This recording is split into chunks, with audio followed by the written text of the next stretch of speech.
तय करेंगे।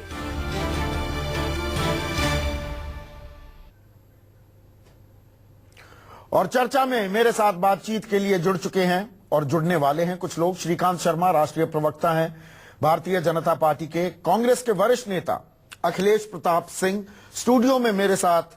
राजनीतिक विश्लेषक अभय कुमार दुबे और साथ ही साथ राजा बुंदेला अभिनेता हैं। और आज विरोध के विरोध में जो विरोध हुआ, मतलब जो लोग विरोध कर रहे थे, अवार्ड वापसी कर रहे थे, उनके विरोध में आज एक विरोध मार्च निकाला गया है, उसमें वो शरीक हुए थे। अभय, सवाल आपसे। जी कल ये सब खत्म हो जाएगा क्या? बिहार चुनाव खत्म तो विरोध का विरोध जो भी हो रहा है, इतना विरोध जो हो रहा है वो खत्म हो जाएगा? देखिए, अगर भारतीय जनता पार्टी बिहार में चुनाव जीतती है तो उसे उसके खिलाफ ये जो सांस्कृतिक राजनीति हो रही है और जो बड़े पैमाने पर उसके खिलाफ सांस्कृतिक राजनीति हो रही है, मैं से राजनीति नहीं सांस्कृतिक राजनीति कहता हूं, इसे खारिज करने की उसको सुविधा प्राप्त हो जाएगी। वो आसानी से कह सकेगी कि दिल्ली चुनाव के अपवाद को छोड़कर हम राज्य दर राज्य सरकारें बनाते जा रहे हैं। देश की जनता हमारे साथ है, नौजवान हमारे साथ है, महिलाएं हमें वोट दे रही हैं, पिछड़ा वर्ग हमें वोट दे रहा है, ऊंची जातियां हमें वोट दे रही हैं, समाज का एक बड़ा हिस्सा हमें वोट दे रहा है, हमारे साथ है, हमारी नीतियों के साथ है। इसलिए आपको क्या हक होता है इस तरह की बातें करने का? तब वो आज के मुकाबले ज्यादा आक्रामक रूप से इस आलोचना का जवाब दे पाएगी और इस जत्थेबंदी का जवाब दे पाएगी। ये बात भी छिपी है या मैं संकेत ढूंढ रहा हूं क्या कि दरअसल जो ये अवार्ड वापसी का पूरा सिलसिला हुआ वो कहीं ना कहीं माइक्रो लेवल पे ही सही बिहार चुनाव से भी जुड़ा था क्या?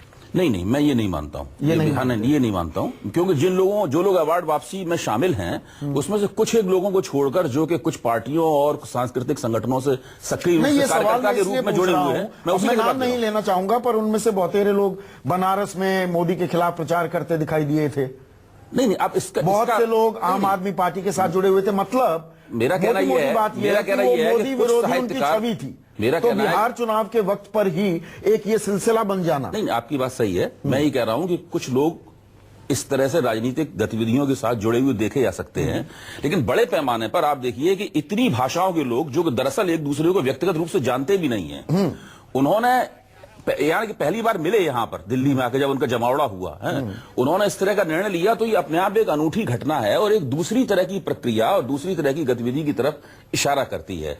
इसे हम लोगों को उस जो आप प्रचलित राजनीतिक दृष्टिकोण है उससे नहीं देखना चाहिए। इसीलिए मैं सांस्कृतिक राजनीति कहता हूं। सांस्कृतिक राजनीति हो रही है। श्रीकांत शर्मा, एक मिनट, पूरी बात तो मैं कह दूं। जी बिल्कुल। तो मेरा कहना है कि भाजपा अगर चुनाव जीत जाती है तो भाजपा को बहुत सुविधा होगी और तब भाजपा का ये तर्क जो है कि ये लोग ऐसे हैं, ये लोग वैसे हैं, तब भाजपा का ये तर्क ज्यादा सुना जाएगा। लेकिन अगर कहीं भाजपा इस चुनाव में हार गई तो एक जो उसकी आलोचना हो रही है वो 100 गुना प्रभाव छोड़ेगी। दूसरा उसका पक्ष ये भी है, तब बहुत मुश्किल हो जाएगा भारतीय जनता पार्टी के लिए इन तमाम आलोचनाओं का जवाब देना। बिहार चुनाव के बाद ये टॉलरेंस वर्सेस इनटॉलरेंस की डिबेट खत्म हो जाएगी क्या, श्रीकांत शर्मा? देखिए संदीप जी, ये तो आने वाला वक्त आपको बताएगा, क्योंकि आपने दिल्ली के चुनाव में भी देखा था कि किस तरह से गिरजाघरों पर एक कहानियां गढ़ी गई थी। एक नन के साथ बलात्कार हुआ था, उसकी जब जांच हुई तो उसमें कौन पाया गया, बड़े बड़े आलेख लिखे गए थे, लेकिन वास्तविकता जब आप लोगों के सामने आई तो वो अलग तस्वीर पेश करती थी। अल्टीमेटली कांग्रेस अशांत है और कांग्रेस अशांति पूरे देश भर में अपनी अशांति को फैलाना चाहती है।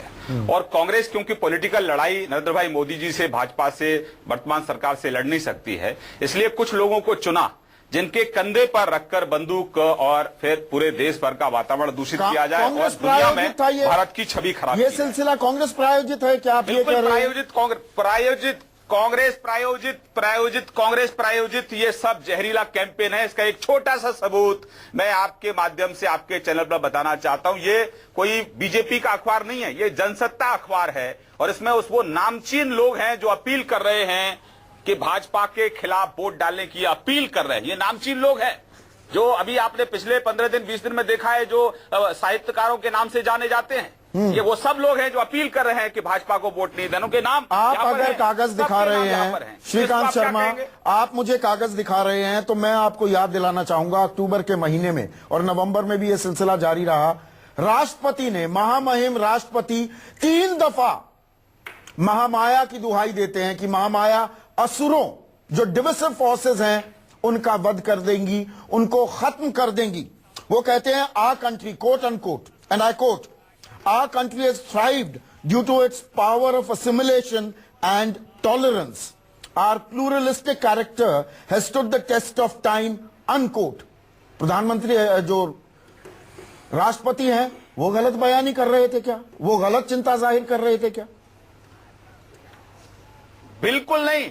राष्ट्रपति जी ने जो कहा वो बिल्कुल ठीक कहा और उन्होंने स्पष्ट तौर से कहा और ऐसे लोगों के बारे में जरूर कहा कि भाई आप अनावश्यक रूप से अशांति फैलाने की कोशिश मत करिए। जहां घटनाएं घटित हुई हैं, जिन राज्यों में घटनाएं घटित हुई हैं, उन राज्यों के मुख्यमंत्रियों के लिए ये मैसेज है और उन लोगों के लिए मैसेज है जो इस पूरे देश के वातावरण को दूषित बनाना चाहते हैं। भारतीय जनता पार्टी को आज नई सरकार तो है नहीं, भारतीय जनता पार्टी लंबे समय से राज्यों में सरकार में है और केंद्र में भी सरकार में रही है और आज भी सरकार में है। मैं तो आपसे कहूंगा, आपके माध्यम से जो न्यूज 24 लोग देख रहे हैं वो घटनाओं की समीक्षा करें, ईमानदारी से समीक्षा करें। क्या दादरी में केंद्र सरकार का कोई योगदान था? क्या कलबुर्गी की हत्या में केंद्र सरकार का कोई योगदान था? क्या महाराष्ट्र की घटना में केंद्र सरकार का योगदान था?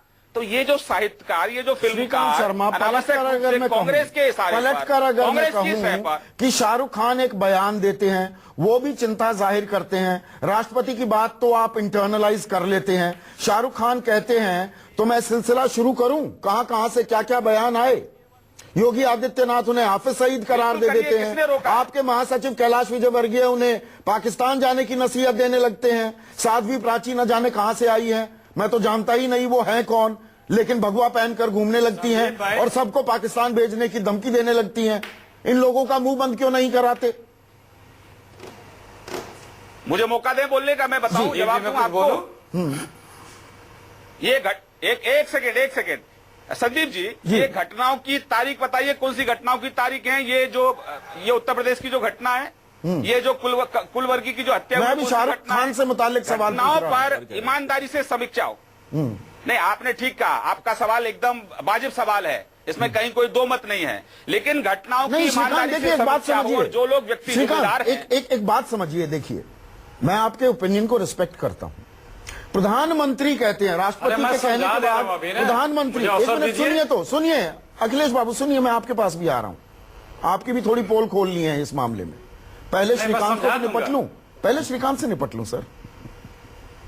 राष्ट्रपति चिंता जाहिर करते हैं, प्रधानमंत्री भी सुर में सुर मिलाते हैं, चिंता जाहिर करते हैं। उसके बावजूद, और पूरी जिम्मेदारी से मैं ये शब्द इस्तेमाल कर रहा हूं, आपके छुटभैया नेताओं की बोलती बंद नहीं होती है।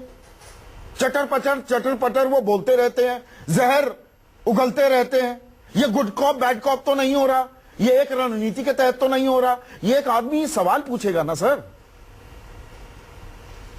निश्चित रूप से सवाल पूछने का इस देश में अधिकार है, लेकिन इस देश में एक सरकार है, एक कानून है। आपके माध्यम से मैं ये बताना चाहता हूं उन लोगों को जो अनावश्यक रूप से जहर फैलाने का काम कर रहे हैं कि अभी तक केंद्र सरकार ने किसके खिलाफ एक्शन लेने में देरी की? आप मुझे बताइए, सरकार मुझे बताइए। अच्छा बताइए ना, साध्वी निरंजन ज्योति के खिलाफ क्या एक्शन लिया आपने? साध्वी निरंजन ज्योति के खिलाफ क्या एक्शन लिया? गिरिराज सिंह के खिलाफ क्या लिया? साक्षी महाराज के खिलाफ क्या लिया? योगी आदित्यनाथ के खिलाफ क्या लिया? कैलाश विजयवर्गीय के खिलाफ क्या लिया? बोल दिया, उसके बाद जी हमने शब्द वापस ले लिया, बात खत्म हो गई।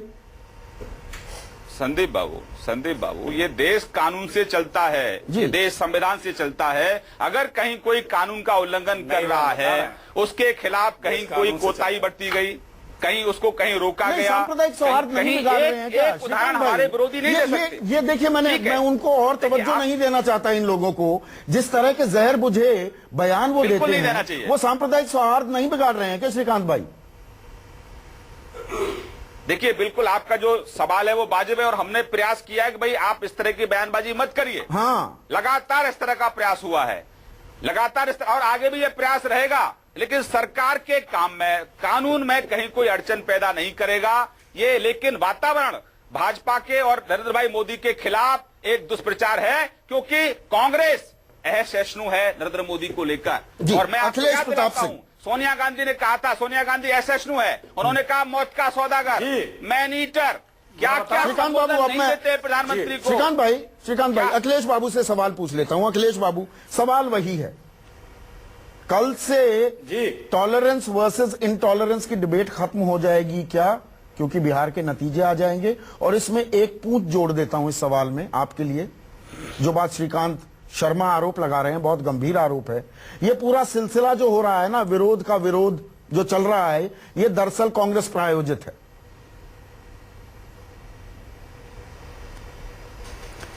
देखिए, कल हम जीतेंगे, लेकिन जो सवाल आपने कहा है नहीं रुकेगा। जो असहिष्णुता है मोदी सरकार का, वो नहीं रुकेगा। उसका कारण क्या है? स्वभाव और विचारधारा बदलती नहीं है। जो स्वभाव है आरएसएस का, जो विचारधारा आरएसएस का, वो कट्टर हिंसकता का 18 महीने चला है, 3.5 साल वो भी चलेगा, कोई रोक नहीं पाएगा। और ये हारे जीते कुछ भी, ये प्रगाढ़ होता जाएगा। जिस काम में आए ये काम यही इनका, ये करते रहेंगे। आज असहिष्णुता का जो भाजपाई मार्च हुआ, उसका अनुपम उदाहरण आपको राजपथ पे दिखा। एक महिला पत्रकार के साथ दुनिया ने देख लिया कि कौन सहिष्णु है और कौन असहिष्णु है, और कौन असहिष्णु के खिलाफ कितना। पत्रकार से जुड़ा सवाल मैं पूछूंगा, राजा बुंदेला से ये सवाल पूछूंगा अखिलेश बाबू, लेकिन मुझे ये बताइए। नहीं, मैं सहिष्णुता के उदाहरण दे रहा। ये पत्रकार का मामला नहीं है, ये सहिष्णुता का परिचय है। ये जो लोग अपने आप को सहिष्णु बता रहे हैं, सवाल ये है कि ये पूरा प्रकरण, इसका प्रायोजन उस कांग्रेस ने किया है क्या? क्या आप लोगों ने प्रायोजित किया? उस कांग्रेस ने प्रायोजित किया जिसने देश में आपातकाल लगवाया, सिख विरोधी दंगे हुए। एक मिनट सुनिए, अब देखिए, ये आपका तीसरा, ये मीठा गप करवा तू नहीं चलेगा ना सर। मुझे अवसर दें। हाँ, तो मुझे भी तो अवसर दीजिए ना, सुन तो लीजिए। तो आपातकाल का विरोध नहीं होता, सिख विरोधी दंगे होते हैं, तब इस तरह के सिलसिले, प्रायोजित सिलसिले, मेरे शब्द नहीं, श्रीकांत शर्मा के शब्द, वो तब क्यों नहीं हुए सर? जो यह बात कहता है, चाहे वो नेता हो चाहे पत्रकार हो, उसे मैं बहुत बचकाने सोच का व्यक्ति मानता हूं। अच्छा, उसका कारण क्या है कि किसी अतीत की तुलना आज की किसी घटना से करना, यह बचकानी हरकत होगी। फिर हम कहेंगे सन 42 में क्यों नहीं हुआ था ये। फिर ऐसे लोगों को क्यों सत्ता मिल गई कि जो लोग जंग आजादी में अंग्रेजों के साथ खड़े थे। तो ये बहुत से फिर आते जाएंगे। नहीं, फिर इस बात का चलिए जवाब दे दीजिए। अतीत की बातें भूल जाते हैं। एक मिनट सर, एक मिनट सुन लीजिए। विनायक सेन तो याद होंगे ना आपको, नक्सलियों के समर्थन के चलते जेल में डाला गया, सेडिशन का चार्ज लगा, आपने उनको बाहर निकलवाया, बाकायदा प्लानिंग कमीशन की एक कमेटी का सदस्य बनाया कि नहीं ये सेडिशन, ये देशद्रोह के मामले, अरे उनके अपने विचार हैं। तो हार्दिक पटेल को भी निकलवाइए ना, कोवन को भी निकलवाइए तमिलनाडु की जेल से। वहां आप आवाज बुलंद क्यों नहीं करते? वहां लिबरलिज्म कहां चली जाती है? देखिए, सही उठाया आपने सही उठाया।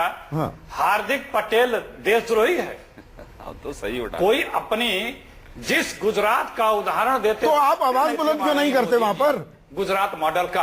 हाँ। भाई मुझको बोलने नहीं देंगे आप। 3 लफ्ज के बाद आपका एक प्रश्न आ जाता है, हम सेंटेंस भी कंप्लीट नहीं कर पाते। ठीक है सर।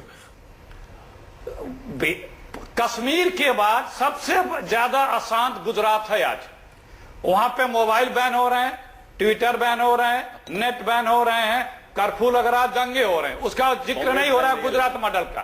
और आज जो लोग बोले हैं, अनुपम जी जो बोले हैं, खेर साहब, जो लोग इनके विरोध में हैं, उनको बोलते हैं कि ये लोग राष्ट्र विरोधी कार्य कर रहे हैं। अरे भाई, सरकार विरोधी हो सकता है, विचारधारा विरोधी हो सकता है, सबको राष्ट्र विरोधी बता दिया। आप जो करें वो राष्ट्रहित है, दूसरा जो करे वो राष्ट्र विरोधी है। और राष्ट्रहित दिख गया राजपथ पे। नहीं, ये राष्ट्र विरोधी कैसे है, ये मैं राजा बुंदेला से जानूं। उससे पहले राजा बुंदेला, मुझे एक सवाल का जवाब दीजिए। विरोध के विरोध में जो विरोध मार्च आपने निकाला, वो चलिए आपका हक है, वो विरोध कर रहे हैं, आप उनका विरोध कर सकते हैं, उनके विरोध में विरोध मार्च निकाल सकते हैं। लेकिन क्या आप नेशनल टीवी पर, क्योंकि आपके साथ लोग थे, वो समर्थक थे इस कॉज के जो भैरवी सिंह नाम की पत्रकार के साथ बदसलूकी हुई। एनडीटीवी की पत्रकार है। क्या आप उसके लिए सरेआम सार्वजनिक मंच पर हैं, आप माफी मांगने को तैयार हैं? जो हुआ वो गलत हुआ। ये किस तरह का विरोध है? किस तरह की टॉलरेंस की आप बात कर रहे हैं कि पत्रकार के साथ, एक महिला के साथ ऐसे बदसलूकी की जाएगी? संदीप भाई, सबसे पहले तो मैं उस समय वहां नहीं था। अगर ऐसा हुआ है, बिल्कुल तो हुआ मैं है सर। आपके क्या सारे पत्रकारों से मैं खुद कह रहा हूं कि मैं उसके लिए माफी मांगता हूं। आप वो स्तंभ हैं जिसके माध्यम से हम जनता तक पहुंचना चाहते हैं और अपनी बात जनता तक कहना चाहते हैं। इसीलिए ये मार्च को हम लोगों ने तय किया था, इस मार्च को हमने किया था। मैं एक बार फिर से कहता हूं, उस भद्र महिला से भी माफी मांगता हूं और सारे पत्रकार बंधुओं से भी माफी मांगता हूं।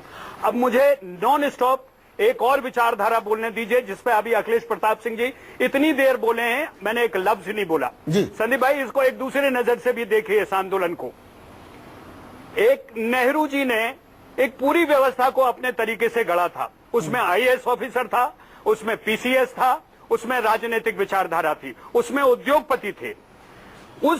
उस पूरी की पूरी विचारधारा के चलते कांग्रेस ने पूरे के पूरे गठबंधन के बगैर पूर्ण बहुमत के साथ लंबे समय तक इस देश पर राज किया।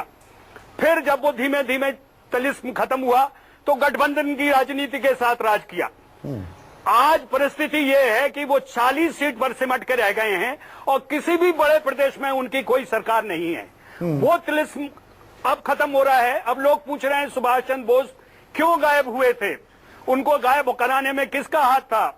अब लोग पूछते हैं कि लाल बहादुर शास्त्री जब मर के आए थे, उनके बेटे कह रहे हैं कि उनका बदन लाल पीला था, अब उसकी राजा मेडिकल बुंदेला रिपोर्ट क्यों नहीं हुई। राजा बुंदेला अब बीजेपी के एक मिनट प्रवक्ता सर, हैं मेरी बात मेरे खत्म, साथ, मेरी राष्ट्रीय बात प्रवक्ता खत्म, देखिए, हैं। आपको उनका नहीं, कार्यभार संभालने की जरूरत नहीं मैं है। आपको दूसरी संदीप भाई नहीं, अरे आप प्लीज बात नहीं सुन रहे हैं। हाँ। मैं बीजेपी की प्रवक्ता की ओर से नहीं, हम इस विचारधारा की बात कर रहे हैं। मैं इस देश की उस जनता को रिप्रेजेंट कर रहा हूं जो जानना मुझे चाहती है कि एक भगत सिंह सवाल का नाम जवाब इनके दीजिएगा जमाने में राजा पहले बुंदेला। की लिस्ट में सवाल क्यों था? बिल्कुल सीधा है। जी क्या बोलिए। उन लोगों को अपना विरोध करने का हक नहीं है? जैसे आपको हक है, आप भी विरोध कीजिए, उन्हें भी विरोध कीजिए, उसमें राजनीति निश्चित क्यों तौर पर तलाशते है। हैं? आप तो लेकिन कलाकार क्या- लोग हैं। क्या वो अशोक नहीं, मैं बताता हूं, क्या वो अशोक वाजपेयी जी जिन्होंने एंडरसन को कार दी थी भोपाल गैस कांड में, उनको विरोध करने का हक है? आपने खुद कहा है कि 84 के दंगों के समय में जो लोग उस समय सत्ता पे काबिज थे उनको पार्टी ने टिकट दी, उनको सम्मान दिया, तब ये साहित्यकार कहां थे? आपकी इमरजेंसी के टाइम में बड़े बड़े नेताओं को, लेखकों को बंद कर दिया गया था, तब ये साहित्यकार थे। मैं पॉलिटिकल बात नहीं कर रहा हूं, मैं उस देश की जनता की बात कर रहा हूं जिस देश की जनता में बहुत देर से लोगों को जागरूकता आई है। बिल्कुल ठीक है, ये जनता की जागरूकता है, इसमें सियासत छिपी हुई है। क्या राजा बुंदेला साहब, मुझे एक ब्रेक लेना है। आप तो इस मीडियम को समझते हैं सर, मैं भी आपके पास आऊंगा। आप इस मीडियम को समझते हैं, हमारा एक ब्रेक भी लेना है। फेस्टिव सीजन है, कमर्शियल्स का ओवरलोड है, एक छोटा सा ब्रेक ले लेते हैं और ब्रेक के बाद बात करेंगे प्रधानमंत्री मोदी की। कल नतीजे आएंगे, उसके बाद जो ये चटर पटर करने वाले, जहर बुझे बयान देने वाले लोग हैं, क्या उन पर विप भी क्रैक करेंगे प्रधानमंत्री मोदी? अहम सवाल, ब्रेक के बाद।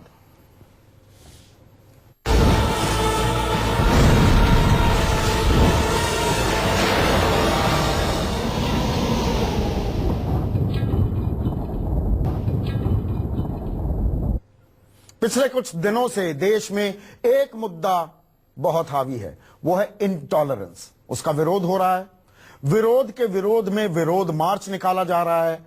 हम चर्चा कर रहे हैं कि कहीं ये सब बिहार चुनाव से तो नहीं जुड़ा था। हमारे साथ बीजेपी के राष्ट्रीय प्रवक्ता श्रीकांत शर्मा, कांग्रेस के वरिष्ठ नेता अखिलेश प्रताप सिंह, अभिनेता राजा बुंदेला, आज वो प्रोटेस्ट मार्च का हिस्सा थे, और साथ में अभय कुमार दुबे स्टूडियो में मेरे साथ मौजूद हैं। श्रीकांत, मुझे ये बताइए, क्या कल नतीजे आ जाएंगे, प्रधानमंत्री नरेंद्र मोदी भी बदल जाएंगे? और बदलने का मैं तात्पर्य भी आपको समझा दूं, कहीं आप मुझे मिस इंटरप्रेट ना कर लें या मेरे सवाल को, कि कल से विप क्रैक की जाएगी। जो वो बोलते आए हैं देशवासियों को, आपको, मुझको, हम सबको, कि डिविसिव पॉलिटिक्स नहीं होगी, विकास है देश का एजेंडा, उसी राह पर हम चल पड़ेंगे? संदीप जी, मैं बहुत आग्रह से आपको कह रहा हूं, आप लंबे समय से प्रधानमंत्री जी के भाषणों को आप पढ़िए। मेरा आपके साथ कोई विवाद नहीं है इस मुद्दे को लेकर। मैं इतना ही आग्रह कर रहा हूं कि प्रधानमंत्री जी के आपके भाषण को देखिए, जिसमें उन्होंने कहा है कि पश्चिम बंगाल और बिहार और उत्तर प्रदेश ये ऐसे दो राज्य हैं जहां पूरे देश की समूची जनसंख्या का 42% हिस्सा रहता है। उनका विकास हमारी प्राथमिकता है। हम वो विकास के एजेंडे पर हैं। हमने विकास किया है संदीप जी, हम विकास कर रहे हैं, आगे भी विकास करेंगे। ये मैं नहीं कह रहा हूं, ये बीजेपी का राष्ट्रीय मैं सचिव बिल्कुल नहीं कह रहा फेस है। वैल्यू पर ये लेता हूं वर्ल्ड ये बैंक की रिपोर्ट बातें। कह रही। मैं फेस वैल्यू पर लेता हूं, मुझे एतबार है अपने प्रधानमंत्री पर। मेरा सवाल जो है ना श्रीकांत, सवाल ये है कि जो ये छुटभइये जहर बुझे बयान देते रहते हैं, इनकी बोलती बंद कराएंगे अब? मतलब मुझे ये समझ में नहीं आ रहा, एक देशवासी को समझ नहीं आ रहा। प्रधानमंत्री नरेंद्र मोदी के होते एक योगी आदित्यनाथ, एक साक्षी महाराज, एक गिरिराज सिंह, छुटभइया नहीं है। ये कैसे बोल पाते हैं? देखिए, आप ये बीच में एक मुझे आवाज आई, मैं आपके सवाल का जवाब दूंगा कि हमारी तरफ से कोशिश ये रहती है कि भाई हमने डेवलपमेंट कर रहे हैं, हमको डेवलपमेंट करना है। और ये एक षड्यंत्र के तहत जो कांग्रेस एक विस्पर कैंपेन हमारे खिलाफ चला रही है, इनको कोई मौका हमको नहीं देना, ये हमारा प्रयास रहता है और मुझे लगता है कि हम इस प्रयास में सफल रहेंगे। हमारे मित्र अखिलेश जी बार बार आरएसएस फोबिया में रहते हैं। आरएसएस का ना तो नेहरू कुछ बिगाड़ पाए, आरएसएस का ना कुछ इंदिरा जी बिगाड़ पाई, आरएसएस का ना कुछ राजीव गांधी बिगाड़ पाए और आरएसएस का ना सोनिया राहुल बिगाड़ पाएंगे। आपने आरएसएस का जिक्र किया है श्रीकांत, मुझे एक और सवाल आपसे पूछना है, लेकिन क्योंकि आपने आरएसएस का जिक्र कर दिया, अखिलेश प्रताप सिंह, एक सवाल आपकी इजाजत से। अखिलेश प्रताप सिंह, मुझे ये बताइए, ठीक है इंटॉलरेंस का माहौल बन रहा है जी, मान लेता हूं मैं, वो कांग्रेस प्रायोजित भी नहीं। इरफान हबीब हैं, बड़े सम्मानित इतिहासकार हैं, मैं उनकी किताबें पढ़कर बड़ा हुआ, इकोनॉमिक हिस्ट्री खासकर मिडीवल टाइम्स की। वो आरएसएस को हिंदू आईसिस जब कह देते हैं तो ऐतराज क्यों नहीं दर्ज कराते आप? सही बोल रहे थे क्या वो? देखिए, एक इतिहासकार जो बोल रहा है वो विजन के हिसाब से अपना देखता है। वो इतिहासकार नहीं बोल रहा सर, हिंसा और फिर वो इतिहासकार नहीं। अब आप सुनिए, मेरी बात हो जाने दीजिए। इतिहास कहां से आ गया? पूछ रहे, मैं नोट ये तो एक पार्टी एक्टिविस्ट बोलता दिख रहा है। आप, मैं उनका पूरा सम्मान करता हूं, लेकिन इरफान हबीब के इन शब्दों की क्या निंदा नहीं की जानी चाहिए? हाँ, तो आप हमें आप पहले हमें मौसर देंगे जी। कोई भी हिंसक कट्टर विचारधारा की इंतहा होती है आईएसएस। जब उसको फुल्लित प्रफुल्लित और खाद पानी मिलेगा तो उसका अंतिम मुकाम यही है। ये आप माने, ये अच्छा, आप भविष्य वक्ता हो गए इतिहासकार से। बार बार आप एक सवाल पूछ रहे हैं। नहीं, भविष्य वक्ता नहीं, ये बढ़ता है ना, ये बढ़ के तो एक्सट्रीम तो वही है ना, एक्सट्रीम तो वही है। ये गली है जो इसको आप लोग बोलते हैं क्रिमिनल को, या इस तरह की एक तरफा है, ये बढ़ता है। तो मैं थोड़ा और सरल कर देता हूं मेरा सवाल सर, माफी से कि मैं टोक रहा हूं आपको अखिलेश बाबू, लेकिन मैं I want to come to the point. बिल्कुल सरल सा मैं सरल कर देता हूं इसे। अगर कैलाश विजयवर्गीय हो या योगी आदित्यनाथ, वो शाहरुख खान की तुलना हाफिज सईद से करते हैं, वो बयान जितना निंदनीय है, इरफान हबीब अगर आरएसएस को हिंदू आईसिस बताते हैं वो भी उतना ही निंदनीय है कि नहीं? देखिए, मैं किसी के इस तरह के बयान का पक्षधर नहीं हूं, लेकिन संख्या बल कोई एक या दो और कहीं 1000 और कहीं पूरी विचारधारा, कहीं एक व्यक्ति बोल रहा है, कहीं एक पूरी विचारधारा की फौज बोल रही है।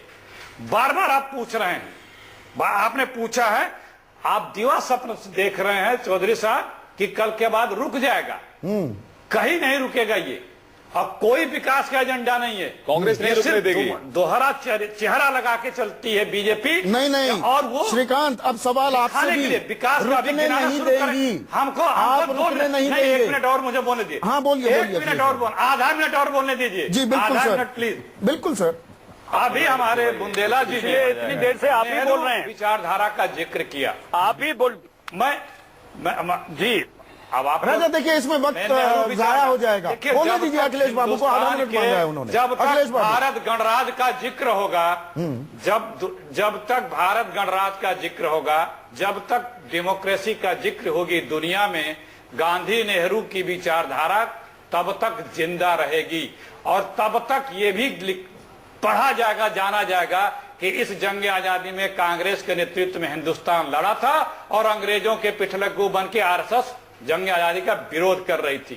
ये दोनों चीजें पढ़ी जाएंगी, बताई जाएंगी जब तक कि देश मैं जवाब दूंगा, मैं आपका जवाब दे दूं। और आरएसएस को राजा बुंदेला रिस्पॉन्ड करना चाह रहे हैं। राजा बुंदेला, अखिलेश बाबू मैंने आपको वक्त दिया, राजा बुंदेला रिस्पॉन्ड कर रहे हैं। राजा बुंदेला एक आरोप और लगा था, एक मिनट आपने कि आरएसएस को इंदिरा नेहरू गांधी कोई नहीं बिगाड़ पाए। हम लोग कभी बिगाड़ने के प्रयास ही नहीं किए, यही कारण है।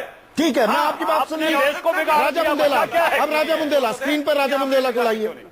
अब उनको केवल चुप रखिए जी। मैंने क्या कहा है, आपने कहा ना कि मोदी जी के बारे में सोचें। एक विचारधारा वो थी जो जैसे ही प्रधानमंत्री बनते थे रशिया भाग जाते थे। एक विचारधारा वो आई जिसने उस संसद के पैर छुए। एक विचारधारा वो आई जिसने गंगा में जाके आरती उतारी है। एक विचारधारा वो आई जिसने वंश परंपरा को खत्म करने की बात कही है।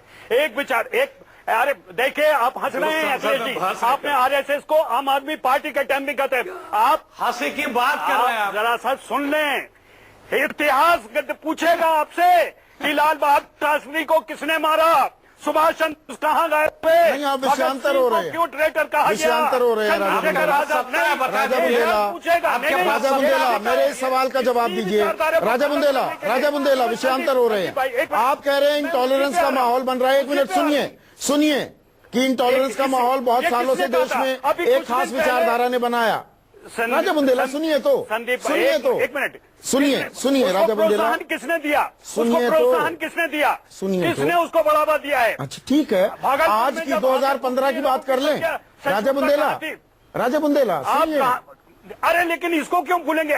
इन्होंने कहा कि इतिहास की बात करें, 1942 तक के इतिहास पे ये जाना चाह रहे थे। मैं तो अभी 84 के इतिहास पे जा रहा हूँ, मैं इमरजेंसी के इतिहास पे जा रहा हूँ। अशोक वाजपेयी ने एंडरसन को गाड़ी दी। अरे इतना होइए राजा बुंदेला, आप तो टीवी मीडियम के हैं, आप इतना हिलेंगे तो हम कैमरे में पकड़ भी नहीं पा रहे, आप फ्रेम से बाहर जा रहे हैं। थोड़ा सीधा बैठ के मेरे सीधे सवाल का जवाब दीजिए। हम 2015 की बात कर रहे हैं, आप विरोध कर रहे हैं, आपका पूरा हक है। आप बात कर रहे हैं आइडियोलॉजी की, किस तरह की विचारधारा हावी रही है।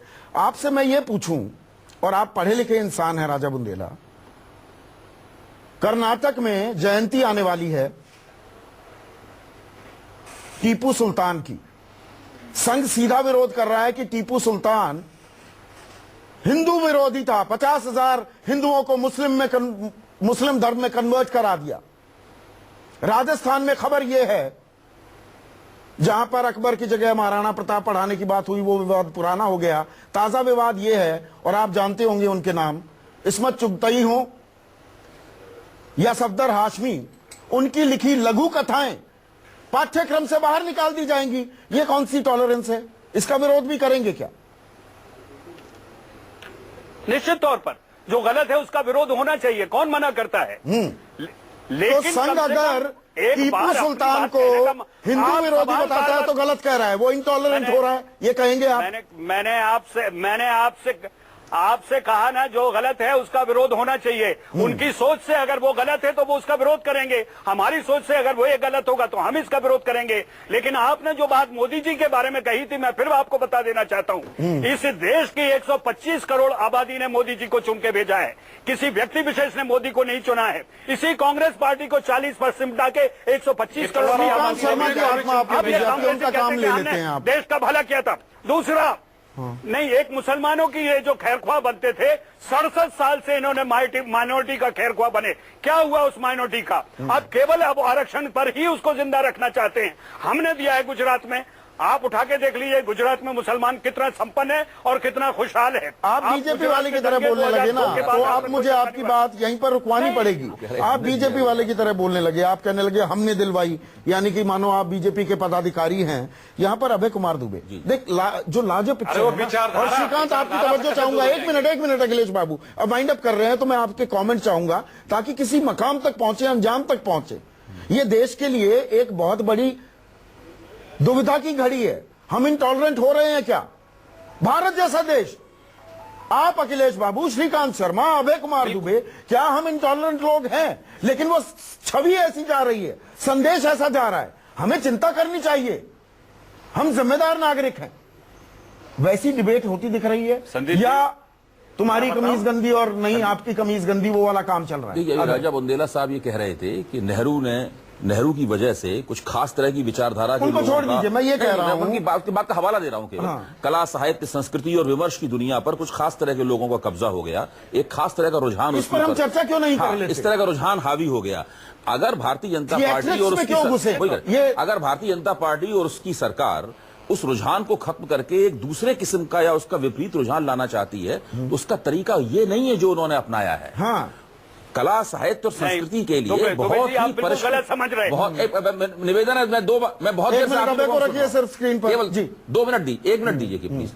मेरा कहना है कि उसका तरीका ये नहीं है। उसका तरीका नेहरू की खास बात ये थी कि उन्होंने अपने विचारों के पक्ष में किसी भी तरीके से एक राष्ट्रीय सहमति बनाई थी। आप उस राष्ट्रीय सहमति को फर्जी कह सकते हैं, विरोध कर सकते हैं, आपको भी अपने विचारों के पक्ष में एक राष्ट्रीय सहमति खड़ी करनी पड़ेगी। ये बहुत जब तक- अहम टॉकिंग पॉइंट दिया है। 15-15 देखिए, सेकेंड जब अखिलेश, देखिए जब तक आप ऐसा नहीं करेंगे तब तक आपकी बातें असहिष्णुता की प्रतीक ही मानी जाएंगी। अखिलेश बाबू, एक सेंटेंस में क्या वक्त नहीं आ गया है? राष्ट्रीय सहमति बना लेना।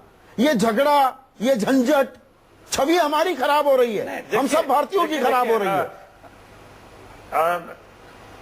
नहीं, देखिए, हिंदुस्तान पूरी तरह सहिष्णु राष्ट्र है, लेकिन ये जो विचारधारा पनपी है ये सहिष्णु नहीं है, क्योंकि इस विचारधारा में कहीं अभिव्यक्ति की आजादी नहीं है। आप प्रश्न नहीं पूछ सकते, हर किसी को निर्णय लेने का अधिकार नहीं है, आप उन पर क्वेश्चन नहीं कर सकते। तो इस विचारधारा की जो सरकार इसके नेतृत्व में आई है, उस विचारधारा में ये कहीं स्थान नहीं है इन सब चीजों का, इसलिए ये सहिष्णुता बढ़ रही है। ये अपने आप को बदल सकते हैं। श्रीकांत, एक सेंटेंस में, ये बड़ी जिम्मेदारी है, सरकार आपको चलानी है, देश की साख का जिम्मा आपके कांधों पर है। संदीप जी, देश बहुत सहिष्णु है और आज से नहीं है, ये बहुत लंबे समय से है, लेकिन कांग्रेस असहिष्णु है नरेंद्र भाई मोदी को लेकर। इसलिए इस तरह के कुप्रयास, इस तरह की नाकाम कोशिशें कांग्रेस नहीं सर, कांग्रेस की जिम्मेदारी या उनके कांधे पर या उन पर आरोप लगाने से बात नहीं चलेगी हमारी सर। जिम्मेदारी है। 3.5 साल अब आपको देश चलाना है। और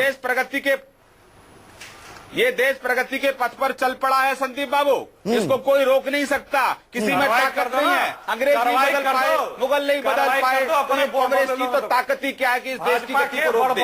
और नेहरू वो जी को कहते हैं ना कि निंदक नेड़े राखिए, दूसरे की बात भी सुनने का हमारे अंदर मादा होना चाहिए। श्रीकांत शर्मा आपका, अखिलेश बाबू, राजा बुंदेला, अभय कुमार दुबे, बहुत बहुत शुक्रिया।